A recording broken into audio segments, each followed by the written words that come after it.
Helamatona iye, Shalom.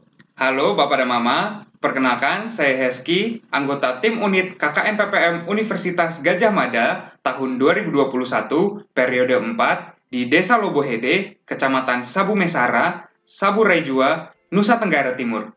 Pada kesempatan kali ini, saya akan memberikan informasi mengenai bahan pewarna alami pada pembuatan kain tenun tradisional khas Sabu serta beberapa cara sederhana untuk meningkatkan hasil dari penggunaan bahan pewarna alami pada kain tenun tradisional di Saburai Jua.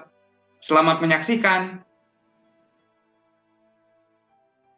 Indonesia, sebagai negara yang majemuk, tentunya memiliki keanekaragaman budaya etnis dan lokal yang sangat besar. Meskipun terdapat banyak perbedaan, namun bagian dari berbagai macam kebudayaan di Indonesia juga terwujud dalam bentuk yang serupa, yakni kain tradisional. Hal ini bisa dilihat dari berbagai jenis kain tradisional dari seluruh penjuru Indonesia, seperti kain ulos, kain batik, dan juga kain tenun tradisional khas Sabu. Di Sabu sendiri, kain tenun tradisional sudah menjadi bagian yang tidak bisa dilepaskan dari kehidupan adat masyarakat lokal. Proses pembuatannya pun sudah menjadi tradisi turun-temurun.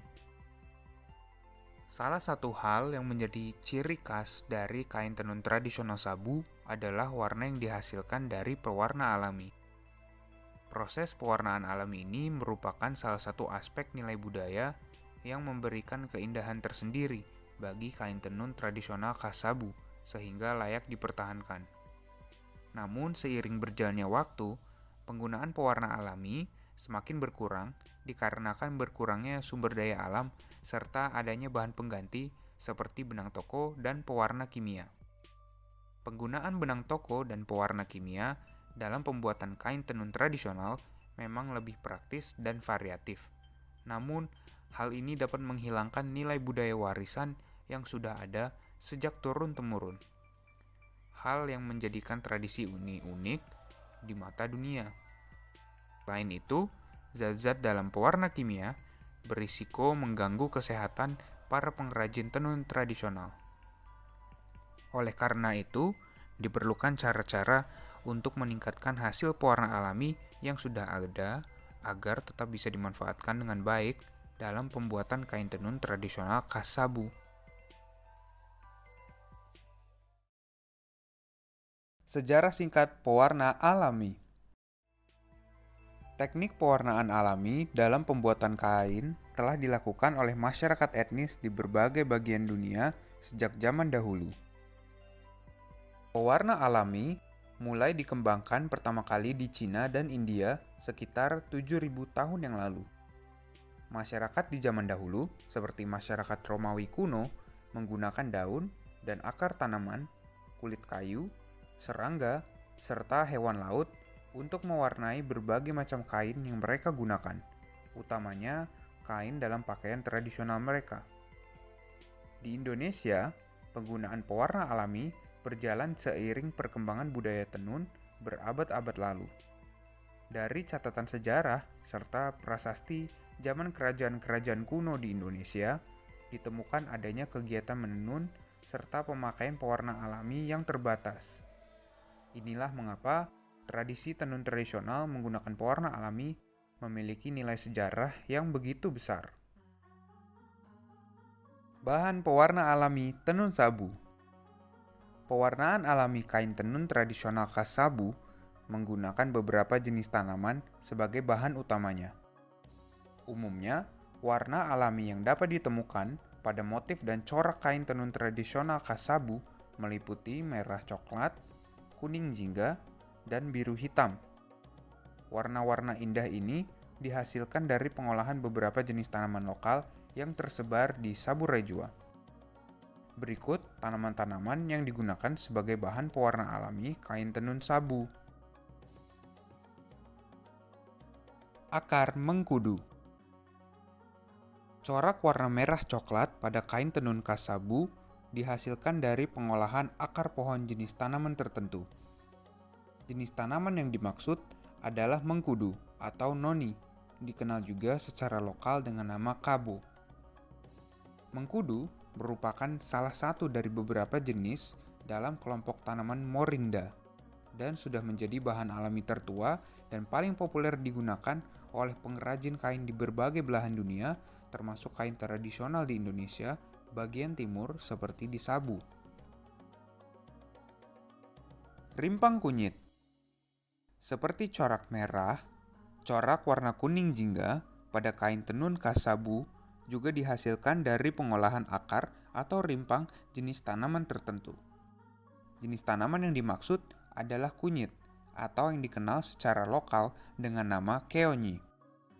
Kunyit berasal dari kelompok tanaman yang sama dengan jahe dan temulawak, yakni kelompok tanaman kurkuma, dan juga merupakan bahan alami yang populer digunakan dalam pembuatan kain, baik kain tradisional maupun kain modern.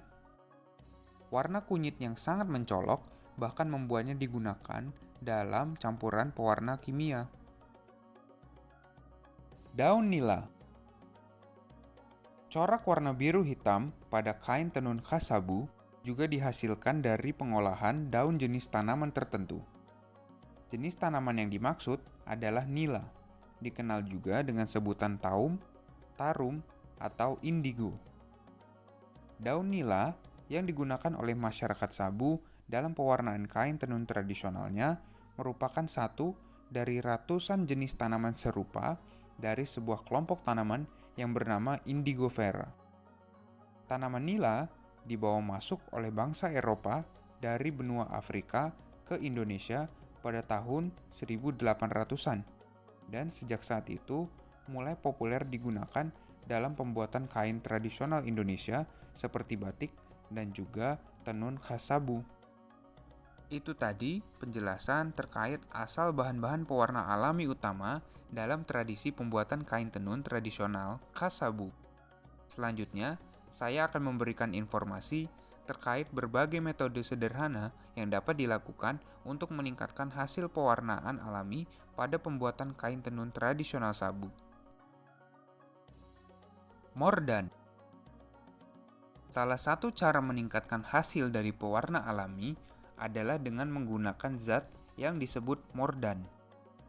Zat mordan merupakan zat yang digunakan dalam campuran pewarna alami untuk meningkatkan daya serap dari serat bahan kain tenun. Dengan menggunakan mordan, umumnya warna alami pada kain tenun akan lebih cerah dan kuat, serta lebih meresap sehingga tidak akan luntur. Penggunaan mordan dalam proses pewarnaan alami kain tenun tradisional sudah dilakukan pada berbagai daerah dengan budaya tenun di Indonesia. Mordan yang paling umum digunakan oleh penenun di Indonesia adalah kapur sirih. Kapur sirih dapat dibeli dalam bentuk bubuk, namun dapat juga dibuat dengan bahan-bahan alami. Bahan utama untuk pembuatan tradisional kapur sirih alami adalah cangkang kerang laut. Langkah-langkah pembuatan kapur sirih untuk mordan adalah sebagai berikut. Pertama, cangkang kerang laut dikumpulkan dalam wadah, dibersihkan, dan dikeringkan. Kedua, cangkang kerang yang sudah kering dibakar selama 6-8 jam. Pembakaran bisa menggunakan kayu, arang, maupun kotoran hewan seperti pada pembuatan periuk tradisional Sabu. Ketiga, setelah terbakar hingga warna cangkang menjadi pucat, maka bisa dikumpulkan. Tumbuk atau hancurkan cangkang, lalu diayak atau disaring untuk mendapatkan bubuk kapur. Bubuk kapur inilah yang bisa digunakan sebagai zat mordan. Mordan kapur sirih dapat langsung digunakan dalam proses pewarnaan alami kain tenun tradisional. Mordan bubuk kapur sirih dapat digunakan dengan cara dicampur dengan air terlebih dahulu, lalu ditambahkan ke pewarna alami. Penambahan dilakukan saat kain tenun dalam proses pencelupan.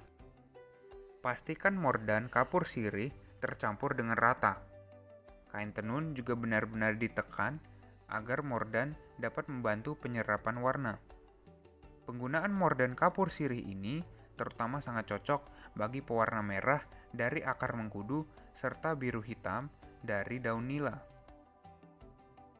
Penggunaan mordan kapur sirih dalam proses pewarnaan alami kain tenun tradisional khas Sabu akan memberikan manfaat yang baik.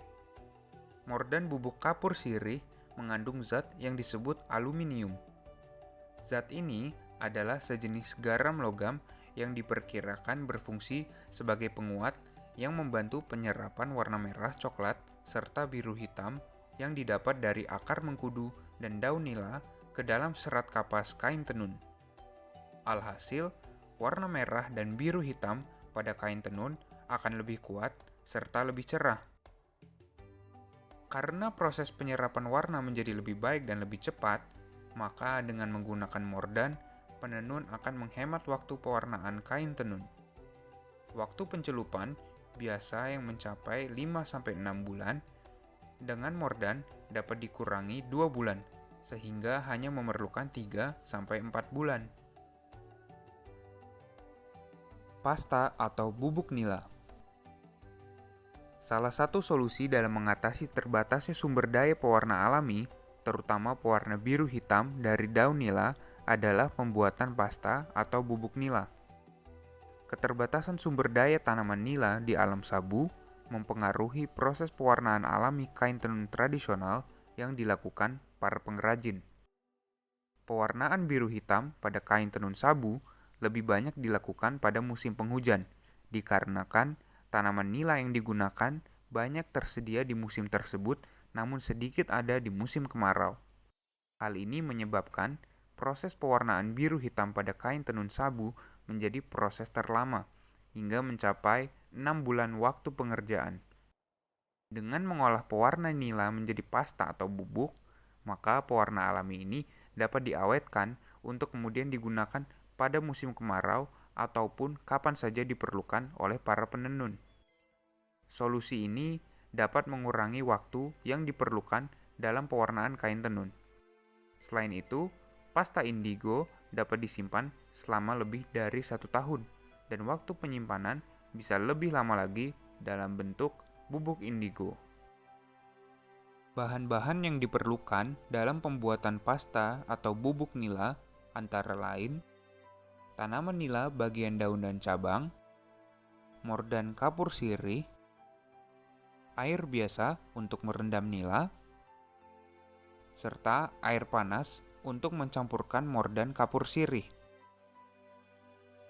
Alat-alat yang diperlukan dalam pembuatan pasta atau bubuk nila antara lain wadah untuk merendam nila seperti ember, alat untuk mengaduk seperti gayung, batu sebagai pemberat saat merendam nila, wadah untuk mordan kapur sirih seperti baskom, serta kain tidak terpakai untuk menyaring pasta nila. Berikut langkah-langkah pembuatan pasta nila untuk pewarna alami.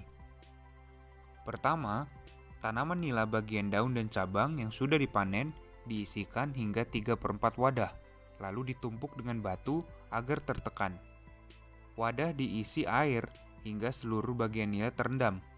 Kemudian wadah ditutup dan dibiarkan 1-2 malam. Kedua, setelah didiamkan, air rendaman nila dapat disaring ke wadah lain agar sisa daun dan kotoran terpisah. Rendaman nila sudah siap jika air berwarna hijau kebiruan dan berbuih. Ketiga, mordan kapur sirih ditimbang seberat 2/100 berat tanaman nila yang direndam. Artinya, untuk 1 kg tanaman nila, maka digunakan 20 gram kapur sirih. Mordan kapur sirih dicampurkan dengan air panas dan diaduk merata. Keempat, campuran air dan mordan kemudian dimasukkan ke air rendaman nila dan diaduk hingga air menjadi biru hitam dan buih sudah sedikit atau hilang. Pengadukan akan memakan waktu sekitar setengah sampai 1 jam. Kelima, campuran tersebut didiamkan selama 1 malam hingga zat pewarna biru hitam terendap.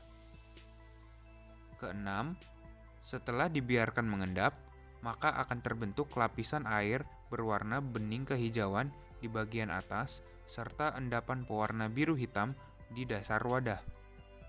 Buang air bening kehijauan secara perlahan hingga hanya tersisa endapan biru hitam pada wadah. Ketujuh, kain yang sudah disiapkan untuk menyaring pasta diletakkan di atas wadah. Pastikan kain diikat ujungnya agar tegang. Endapan kemudian dituangkan perlahan pada kain penyaring. Diamkan selama 1 hari. Terakhir, setelah didiamkan, maka kain bisa diikat ujung-ujungnya dengan endapan masih di dalam kain, lalu digantung selama 1-2 hari. Jadilah pasta nila pewarna alami biru hitam. Untuk membuat bubuk, pasta bisa dijemur hingga kering, lalu dihancurkan hingga halus. Pasta dan bubuk dapat disimpan dalam wadah yang tertutup. Pengaktifan. Jika akan memakai pasta nila setelah penyimpanan, maka perlu dilakukan pengaktifan terlebih dahulu. Berikut langkah-langkah pengaktifan pasta nila. Pertama, siapkan pasta nila serta bahan pengaktif, yakni bahan yang menjadi sumber gula seperti tebu, gula merah, ataupun gula lontar. Pastikan berat sumber gula yang digunakan sama dengan berat pasta nila. Selain itu, siapkan juga mordan kapur sirih seberat 2/100 berat pasta nila. 2. Buat larutan dengan memeras tebu ataupun sumber gula lain dan dicampurkan dengan air secukupnya. Mordan kapur sirih juga dicampurkan dengan air panas secukupnya secara terpisah. 3. Siapkan air sebanyak 10 liter untuk setiap 1 kg pasta yang akan digunakan. Rebus air selama 5 menit, lalu masukkan pasta nila dan aduk perlahan. Kemudian masukkan air tebu atau gula dan air mordan kapur, lalu diaduk. Masukkan ke dalam wadah. Terakhir, diamkan campuran selama 1-2 malam. Akan muncul cairan kuning di bagian atas wadah. Ambil cairan ini dengan gelas kaca, lalu kocok. Jika cairan berubah warna menjadi biru, maka sudah siap digunakan untuk mencelup kain tenun. Nah, itu dia beberapa metode sederhana untuk membantu meningkatkan hasil dari pewarnaan alami yang nantinya bisa Bapak dan Mama lakukan dalam proses pembuatan kain tenun tradisional khas Sabu. Dengan menerapkan beberapa metode seperti yang sudah dijelaskan pada video ini, maka diharapkan dapat terjadi peningkatan kualitas hasil pewarna alami kain tenun tradisional khas Saburai Jua. Kualitas pewarna alami yang semakin baik akan menghasilkan kualitas kain tenun yang semakin baik pula. Mari menggunakan pewarna alami untuk menjaga dan melestarikan tradisi tenun tradisional khas Saburai Jua sebagai bagian dari harta budaya Indonesia. Sekian dari saya. Terima kasih Bapak dan Mama sudah meluangkan waktu untuk menyaksikan. Semoga video ini bermanfaat. Tetap jaga kesehatan dan Tuhan berkati. Hamingawo iye, sampai jumpa.